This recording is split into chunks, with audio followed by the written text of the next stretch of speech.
Hey everyone, we are here today. I'm with Alexia from Dentalfolio. Alexia, did you want to tell everyone a little bit about your brand and what you've been busily building this past year? My brand is called Dentalfolio.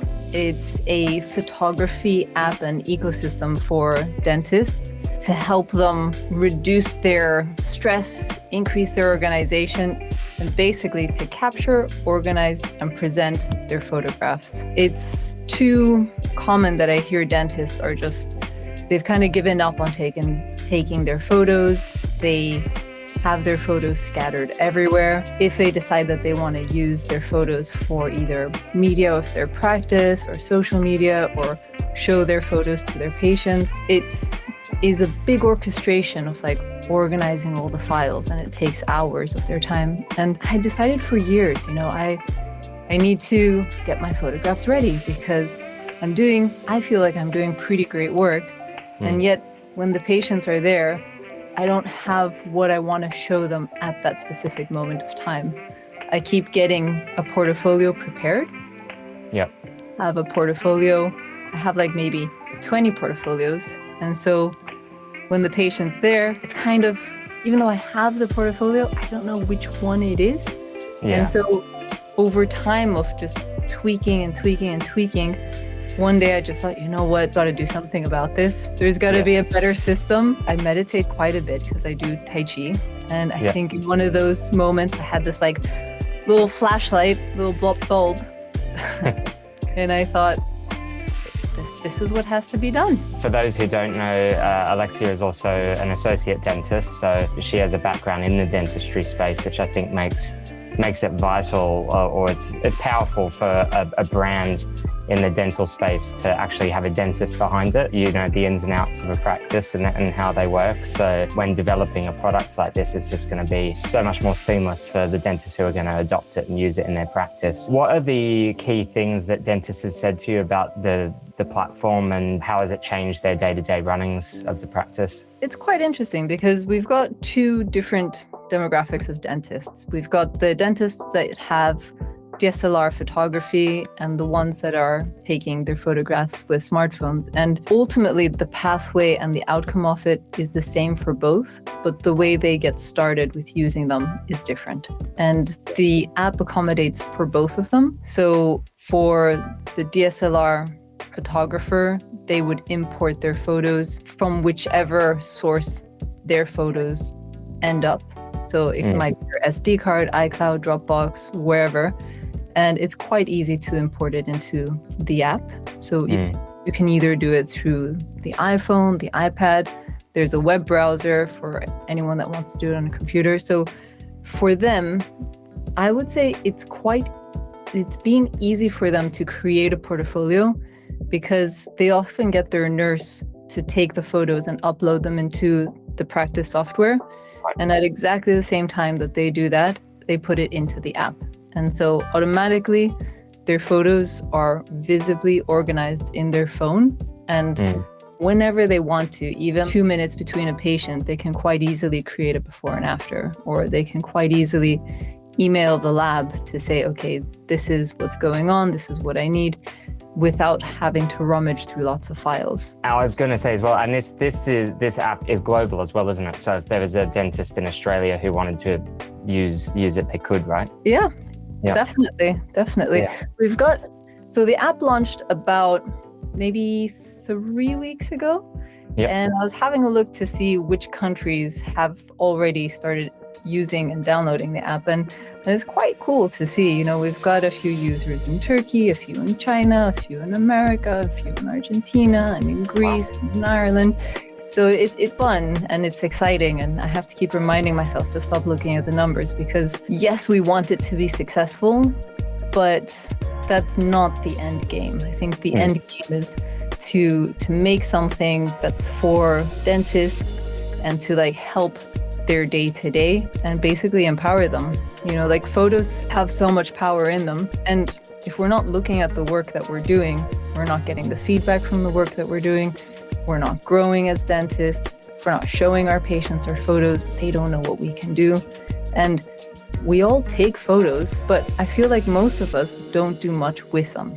Yeah. We've got the top dogs that do. You have the ones that work in practices with practice managers, and they've got a great help there. But for most of us, you take the photo and then you never see it again. And it's not the way it should be. No, true. I think it was the BDIA Dental Showcase, right? That's the event? There's a few events that happen in London, but it was at London Excel Dental Show there, probably one of the most popular dental shows in the UK. And when I came across you and your brands, I thought, oh, we have to connect and do a little piece together, because clients of mine, often I'm telling them to take their photos and how to improve their sort of intraoral, extraoral photography, with ring flashes and dual twin flashes, etc., and how to take better photos. But as you said, in the past, it's just all sort of, they've taken it, they've put it up there in a folder, sometimes not even properly labeled, and then it just gets missed and lost. Yeah. So this app allows you to pull it all together and really create a succinct way of viewing it, right? When you have your photos in an SD card or in your camera roll, or you're not even sure where they are, they're likely not compliant with data protection, like GDPR, all of that stuff. And that has been factored into the app strongly in the way the backend has been programmed, with the levels of encryption that it has, where the servers are, the fact that the dentist is the data controller, and the consent aspects that are included in there. So, and it's got a dual level of security on the phone. And so it's something that should reduce that headache. Yeah, in Australia, they have a body called APRA. It's separate to GDPR, and it's kind of, I'd say it's a little bit like the General Dentistry Council that's in the UK market, where they just kind of police how you can market things and privacy and all that sort of stuff. So yeah, APRA in Australia would definitely, they're on to all of the privacy sort of stuff. It's very important. And you know what, it's been great for me knowing that I can say this to patients, because sometimes I'll be showing them a photo and they'll wonder oh, well, what do you, is it going to be on your phone, or is it going to be on your iPad? What are you going, where is it? And when I tell them it's a very specific software that's for dentists and has levels of security in there, they'll just go, oh, okay, yeah, that's great. And then they feel much more reassured. And that's been a wonderful change for me since I've been using this. Yeah. And what's been the biggest surprise on your journey, I guess, as an entrepreneur and kind of a business leader in this new venture? I love that question, because there's been lots of surprises. And actually, that question has two parts to it. Sure. But I'm going to start with the first one, and likely you'll have to remind me the second one. Yep. My biggest surprise is just how much there is to do, but part of doing it is just, it's like a burst of creativity, because there was the one creative idea of making it, but then the whole process is just learning new skills, getting involved. You have to be very open as a person to experiences and conversations and new information. And, I've always enjoyed dentistry a lot, but this has just created a different level of excitement, not only with the app, but with my profession as a whole. I'm loving this new level of engaging with it. Yeah, I could see that when we met up last week. I could see that you're genuinely excited about this new venture, and it seemed to give you kind of a bit of a buzz and excitement to kind of tackle the week, I guess.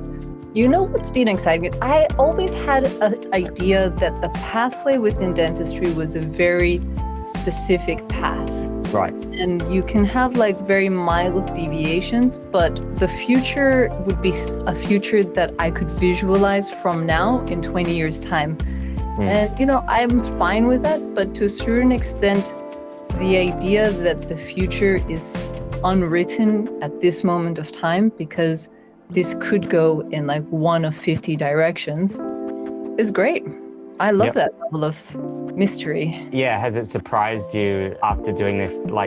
It's sort of opens up the floodgates of more ideas and possibilities and things that could happen. Yeah, definitely. Well, as I mentioned, I do a lot of Tai Chi, and I've passed 10 years, and the part of a conversation with the school was whether or not I'd be interested in teaching Tai Chi for the school. Right. But I'd rather do Dentalfolio.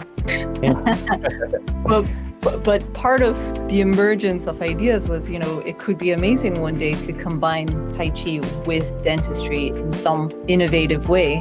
And it's something that I see a lot more possible right now, seeing that a lot of impossible things have become possible. I think there's a mindset of I can do something versus there's no point in even trying.